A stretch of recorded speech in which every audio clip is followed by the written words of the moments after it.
교회는 어느 날 갑자기 어느 환경에서 불쑥 나타난 것이 아닙니다.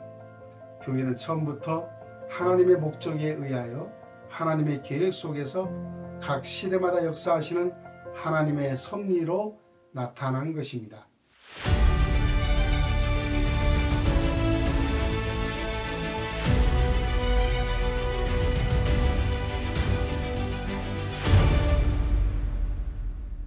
안녕하십니까. 로고스하우스의 노희천 목사입니다.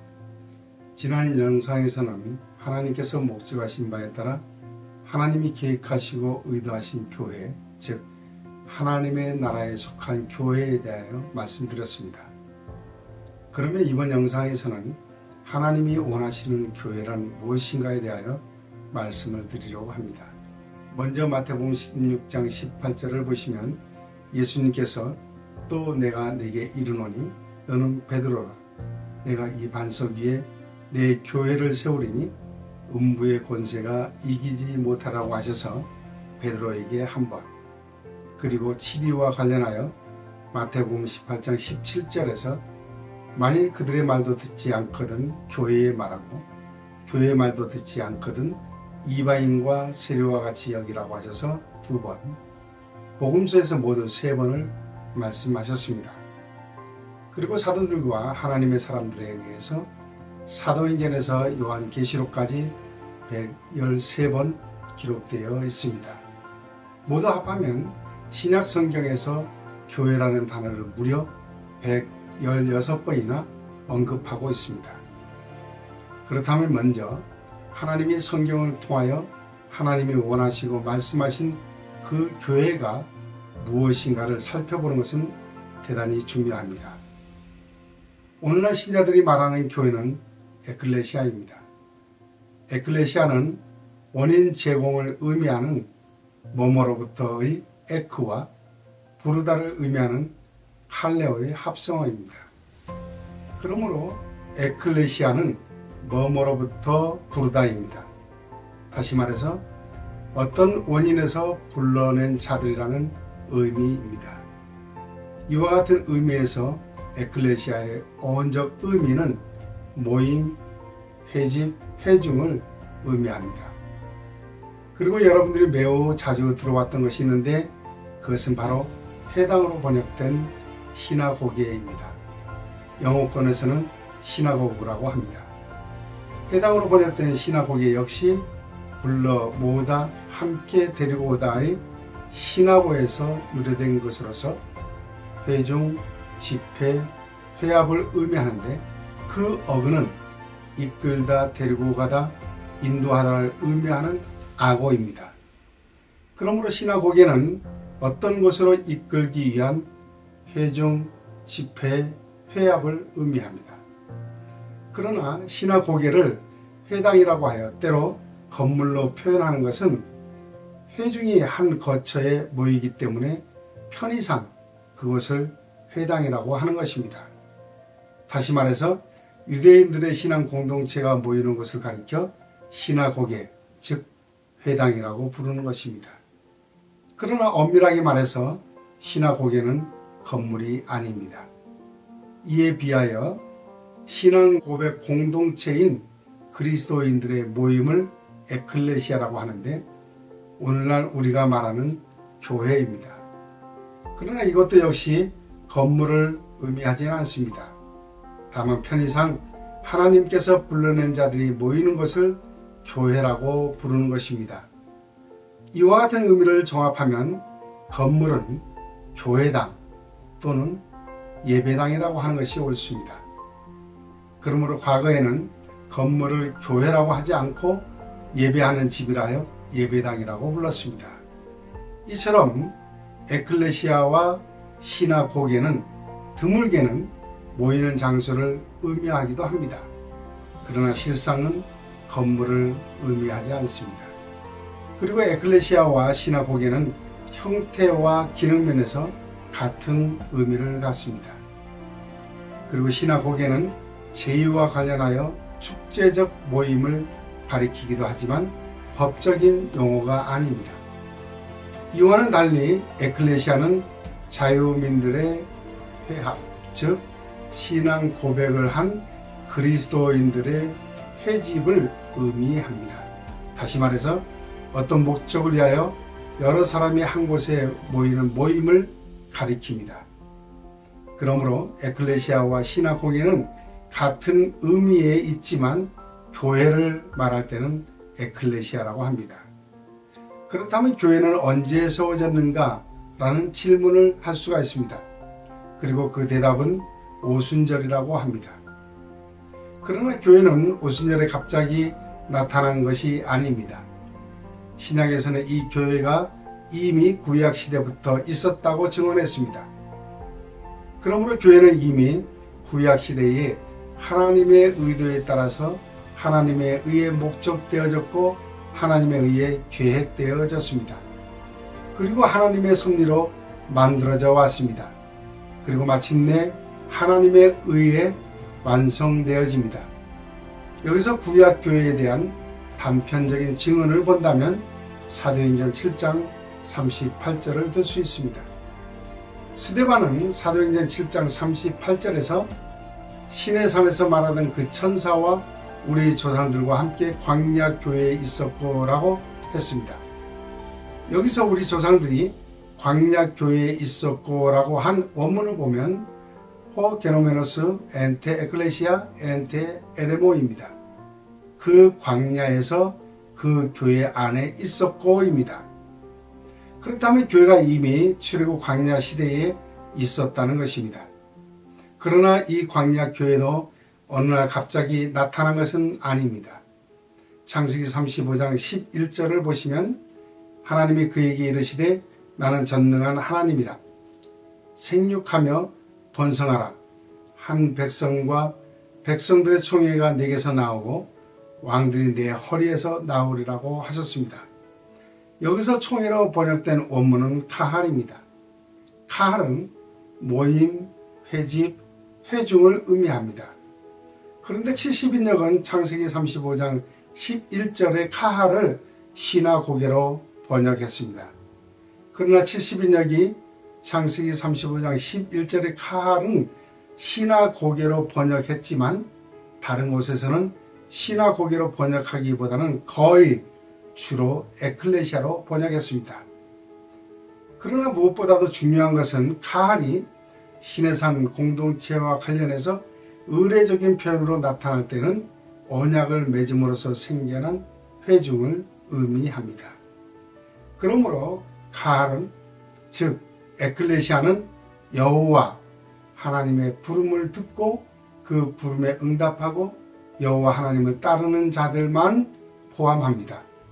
이와 관련하여 카할의 의도적 결정적 의미를 신명기 23장 1절로 3절에서 찾아볼 수 있습니다. 신명기 23장 1절로 3절을 보시면 각 절마다 카할 아도나이라고 했습니다. 여호와의 총회입니다.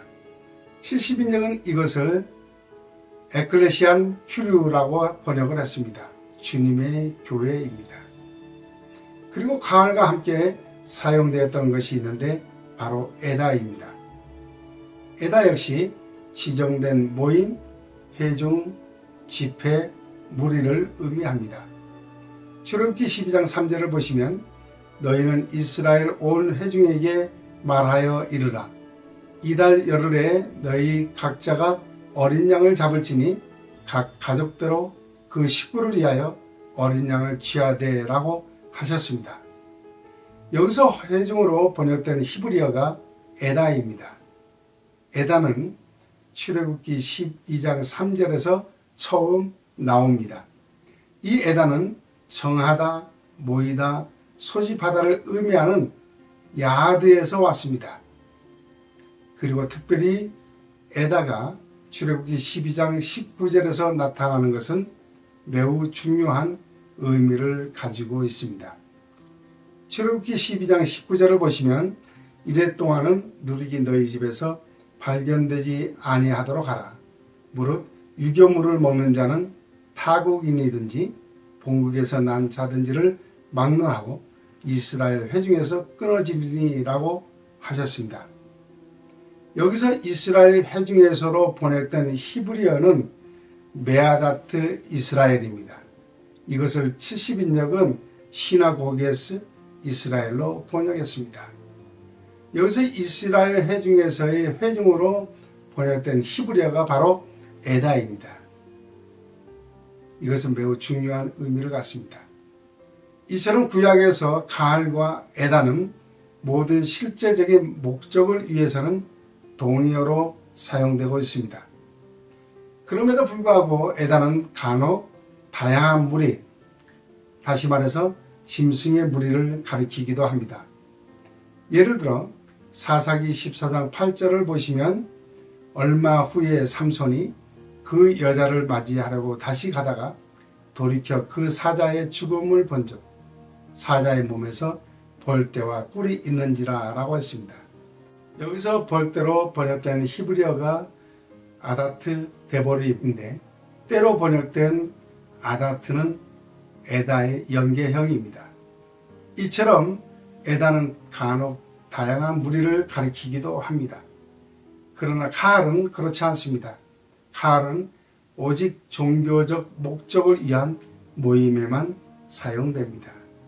이제 이것을 정리하면 이렇습니다. 신약에서 에클레시아와 시나고기가 있다면 구약에서는 가알과 에다가 있습니다. 모두 지정된 모임, 회중, 집회, 무리를 의미합니다. 그러나 70인역은 에다를 거의 시나고게로 번역했습니다. 그리고 에다와 시나고게의 특이한 점은 이스라엘과 함께 사용해서 이스라엘 전체의 무리를 가리키기도 했습니다. 이것은 제한적입니다. 그러나 70인역은 가알을 에클레시아와 시나고게로 번역했지만 특이하게도 가알은 거의 주로 에클레시아로 번역했습니다. 그리고 신약시대와 오늘날 우리가 말하는 교회는 에클레시아입니다. 이것은 우주적입니다. 이제 구약성경의 대표적 교회의 표현인 가알을 보시겠습니다. 대표적인 예로 앞서 말씀드렸던 신명기 23장 1절로 3절입니다. 고안이 상한 자나 음경이 잘린 자는 여호와의 총회에 들어오지 못하리라. 사생자는 여호와의 총회에 들어오지 못하리니 10대에 이르기까지도 여호와의 총회에 들어오지 못하리라. 암몬 사람과 모압 사람은 여호와의 총회에 들어오지 못하리니 그들에게 속한 자는 10대뿐 아니라 영원히 여호와의 총회에 들어오지 못하리라고 하셨습니다. 불과 3절에서 가할 아도나이, 즉 여호와의 총회라는 말씀을 무려 5번이나 강조했습니다. 그리고 신명기 23장 8절에서 여호와의 총회라고 하였는데 여기서도 가할 아도나이라고 하여 신명기에서 모두 6번, 그리고 민수기 16장 3절에서 한 번 가할 아도나이라고 하여 모세오경에서 무려 7번이나 말씀했습니다. 그러나 재밌는 것은 민수기 16장 3절에서 여호와께서도 그들 중에 계시거늘 너희가 어찌하여 여호와의 총회에 스스로 높이느냐라고 했는데 여기서 여호와의 총회가 가할 아도나이입니다. 그런데 70인역이 여기서는 시나고겐 휴류로 번역을 했습니다. 이와 같이 70인역이 가알을 시나고게로 번역할 때에는 이스라엘 공동체를 의미하기 때문에 그렇습니다.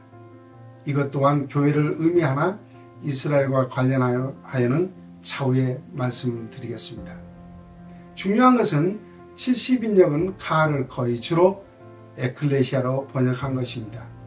이렇게 가알을 에클레시아로 번역한 이유는 가알이 시내산 공동체와 관련해서 의례적인 표현으로 법적 후속력을 체결할 때 에클레시아로 번역했습니다. 이것은 에클레시아가 언약을 맺음으로써 생겨난 회중을 의미하기 때문입니다. 이것은 대단히 중요합니다. 다시 말해서 언약을 맺음으로써 생겨난 회중을 말할 때에는 가할 아도나이라고 한 것입니다. 이것을 헬라어로 에클레시안 큐리오, 즉 주님의 교회라고 하는 것입니다. 지금까지 살펴본 바와 같이 교회는 어느 날 갑자기 어느 환경에서 불쑥 나타난 것이 아닙니다. 교회는 처음부터 하나님의 목적에 의하여 하나님의 계획 속에서 각 시대마다 역사하시는 하나님의 섭리로 나타난 것입니다. 그러므로 교회는 하나님의 주권과 함께 이 땅에서 가장 중요한 하나님 나라의 구성 요소 중의 하나입니다. 이제 정리해 보겠습니다. 언약을 맺음으로써 생겨난 회중, 즉 교회를 의미할 때 구약에서는 카할 아도나이, 여호와의 총회라고 하고 신약에서는 에클레시안 큐리오, 즉 주님의 교회라고 합니다. 그러므로 예수님께서 마태복음 16장 18절에서 무텐 에클레시안이라고 하셨는데 우리 번역과 같이 대격으로 내 교회를 입니다. 이것이 예수님께서 말씀하신 무해 에클레시아, 즉 내 교회입니다. 그러므로 하나님의 은혜로 예수 그리스도를 믿어 법적으로 의롭게 되고 하나님의 아들이 된 모든 신자는 주님의 교회원이 되신 것입니다. 이와 같이 하나님의 의도로 하나님의 목적과 계획에 따라서 하나님이 섭리하셔서 완성해 가시는 가운데 여러분들이 법적으로 하나님이 그렇게 원하셨던 교회원이 되신 것은 완전하신 하나님의 큰 은혜인 것을 결코 잊지 마시기 바랍니다. 오늘의 영상은 여기서 마치도록 하겠습니다. 그러면 다음 영상에서는 모세 오경에 대하여 서론적으로 간략하게 말씀드리겠습니다. 그럼 다음 영상에서 다시 뵙겠습니다. 감사합니다.